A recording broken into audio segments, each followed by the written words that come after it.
awake, your dog barks at the door. Normal, then wrong. Two voices fighting in one throat. You reach for the knob. The barking stops. Silence. Something turns to face you, not your dog. This is a message from the county emergency broadcast system. Remain calm. Stay indoors. Listen closely. Local law enforcement, animal control, and hospital emergency staff have confirmed a pattern affecting household dogs between the hours of 1 a.m. and 4 a.m. The behavior presents as ordinary barking, escalating into sustained agitation directed specifically at doors that connect to the outside. The purpose of this message is to protect you from approaching, opening, or otherwise interacting with doors during the event. If your dog begins barking tonight, you must lock the door and step away. Initial reports described simple night barking. Owners assumed wildlife, wind, a passing car. But testimonies agree on the next stage. The bark deepens. It drags longer than a breath. Should allow as if each cry is pulled from somewhere else and forced through your dog's throat. The animal fixes its paws on either side of the doorframe and leans forward until the nose touches wood, glass, or gap. It will not respond to its name. It will not drink water. It will not blink. The longer you watch, the less it looks like vigilance, and the more it resembles listening. Your dog waits as if a mouth on the other side is speaking into its teeth. When owners attempt to move the animal, restraint is possible, but feels wrong. There is no growl, no snap, only a locked posture and a weight, out of proportion to its size, like a magnet dragged towards something embedded in the door. Some report a thin tremor running along the spine and into the haunches. Some hear a second sound under the bark, a delayed echo not from your home or the street, but from the door itself, as though the panel were hollow and the night had climbed inside. If at any point you consider opening the door, you are already in danger. We repeat, do not open the door. Do not tap, peek, or test the chain. Once opened, even a hand's width, the event accelerates. We have evidence of a temperature drop localized to the threshold. Frost gathers along the metal strike plate even in warm weather.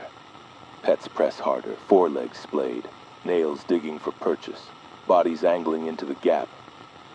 Those who called their dogs away report a pause, then a compliance too clean to be obedience, as if the animal is lifted, placed backward by unseen hands. Please listen carefully to this next part. The barking will stop. When it does, do not assume the danger has passed. The silence following the barking is the center of this event. In multiple homes, cameras show the same sequence. Dog motionless, nose to door, ears at full point. No chest movement, no fog on the glass. 30 seconds of absolute stillness. Then the doorknob shivers on its own. The dog does not react. A breath appears on the pane from the outside, but there is no one there, and the breath is level with your eyes, not the dog's. The dog's mouth opens slowly, wider than it should, as if testing the fit of an unseen shape. This is the moment you must move away. Step backward. Keep your gaze down. Walk to an interior room and lock a second door between you and the threshold. We have been asked what is on the other side. There is no official answer. We do not know what it wants. We only know how it uses your dog. Witnesses describe a thin tapping from the other side of the door, like knuckles testing paint. Then a shorter sound from within the house, as if the same knuckles are now inside the wood.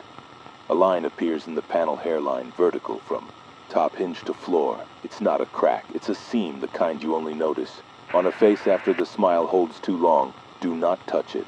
Do not speak into it. The seam widens if you say your dog's name. Callers who said the name reported immediate attention.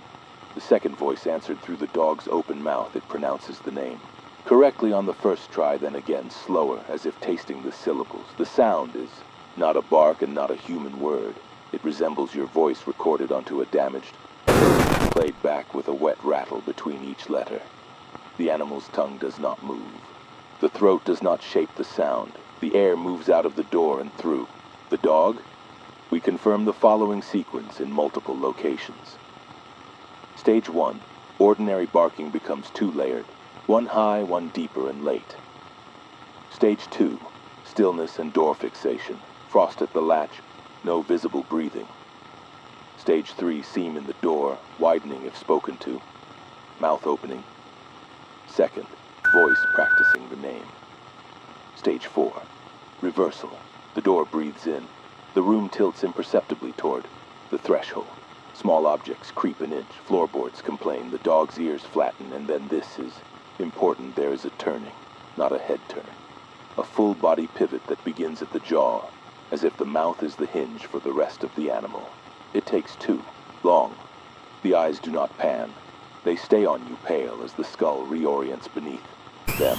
The legs adjust after out of order one by one. At this point, owners often whisper the name again, pleading, bargaining, promising treats, walks, anything to pull the dog back into itself. The replies grow clearer. Your name, your street, the number on your mailbox, information a neighbor could know, but never in that tone, never pulled through a throat that doesn't swallow between words. Then a question. Open? Sometimes it adds please, but the syllables are stacked wrong. Too careful, like a child placing blocks according to a diagram. If you have already opened the door, back away. Do not attempt to close it with your hand on the knob. The metal will feel soft, and you will say you imagined it, but your palm will. Remember the give of warm wax, and in 3 hours your hand will throb as if you clenched it around a hive. Use furniture to block the entrance and retreat to an. Do not run. Do not turn your back to the dog. Keep the lock between you. Medical guidance for those exposed. If your dog's mouth opens wider than physiologically possible, and you hear your own name from somewhere behind its teeth, your house is no longer a safe environment. Evacuation is not recommended during the event window. Shelter in place away from exterior doors. If the animal approaches, keep your eyes on its paws. Count them. The count will change, then correct itself when you look again. This is not a threat. It is a warning signal that you are being observed through more than one angle. We must address what happened at Grover Street. The first caller insisted the barking was polite. 3 barks. Pause. 3 barks, like a code. When she finally opened the door to shoo away whatever it was, the dog did not step outside. The night stepped in. She described it as a weightless lung air that knew where your chest was and pressed there gently to see how much it could take. The seam in her door now runs from jamb to baseboard. We have boarded it. She is safe. Her dog will not drink water and does not blink. Animal. Control is present. They do not touch it. You may feel shame for locking your pet away. You may feel you are abandoning a member of your family to whatever listens through the wood. You are not. Listen to me. Your dog is not asking you for help. Something else is asking you to help it use your dog. It can pronounce your name. It cannot pronounce no. Practice that word now quietly once in a room with no doors. To the outside. If you have mirrors, turn them to face the wall. Reflections complicate the threshold. If your power flickers, remain where you are. Do not go to the breaker. The breath does not cut electricity. It dims the house to see your outline in the dark. If your phone rings and shows your number, let it ring until the call times out. If a text arrives from your own contact, do not open it. The message will be a photo of your door from the outside. The timestamp will be 1 minute in the future. It is bait. It wants you to go look. You will not. At the rise of dawn, the phenomenon ends abruptly. Dogs resume breathing. Some collapse. Some walk away as if released from a posture they do not remember holding. Most will sleep deeply through the morning, but a minority will approach the door again at noon, stand and press their ear against the panel as if catching the drift of a far conversation. If this occurs, move them to a windowless room. Do not punish. Do not comfort with your voice below a whisper. It learns the melody of comfort faster than commands. I am required to sound calm. I am required to repeat that help is on the way. Patrol units are deployed to monitor neighborhoods, but officers have been instructed not to approach doors with motionless dogs against them. We will not knock. We will not ask you to open. If anyone does, do not answer. We will broadcast again at 4:15 a.m. if the pattern continues. In a moment, I will read your instructions one final time. Lock the exterior doors. Step away from the threshold. Do not call your dog's name. If the barking stops, do not look at its face. If you hear your name from the door, it is not for you. If the seam appears, it is not a crack. It is an invitation. Decline it. Decline it again. Decline it until the sun arrives and the house remembers how to be a house. You're awake. Your dog barks at the door. Normal, then wrong. 2 voices fighting in one throat. You reach for the knob. The barking stops. Silence. Something turns to face you. Not your dog. Lock the door. Keep it shut. Keep yourself inside the part of the night that still belongs to you.